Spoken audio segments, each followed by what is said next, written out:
আজি ৰূপহী মহাবিদ্যালয়ত অনুষ্ঠিত হয় ছাত্ৰ একতা সভাৰ সাধাৰণ নিৰ্বাচন। পুৱা ৮ বজাৰ পৰাই শান্তিপূৰ্ণভাৱে আৰম্ভ হৈছিল ছাত্ৰ একতা সভাৰ সাধাৰণ নিৰ্বাচনৰ ভোটগ্ৰহণ প্ৰক্ৰিয়া। ১২টা ভোটৰ ব্যৱধানত আফজালুৰ ৰহমানে শ্বাহিন আহমেদ উল্লাহক পৰাজিত কৰি জয়লাভ কৰাৰ পিছতেই ৰূপহী মহাবিদ্যালয়ত এক উখল-মাখল পৰিৱেশে বিৰাজ কৰাৰ লগতে ছাত্ৰ-ছাত্ৰী আনন্দত উৎফুল্লিত হৈ পৰিছে। News desk report Samaguri live.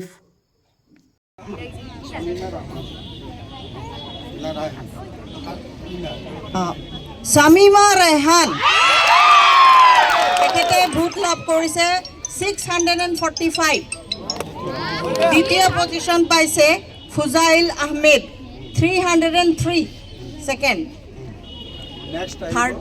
Third হৈছে আহমদুল্লাহ 277। গতিকে তেওঁক আমি উইনাৰ হিচাপে শামিমা ৰহমানক আমি ঘোষণা কৰিলোঁ। আৰু ফ'ৰ্থ পজিশ্যনত আছে ইমামুল হক 203 ভোট পাইছে। জেনেৰেল ছেক্ৰেটাৰী ন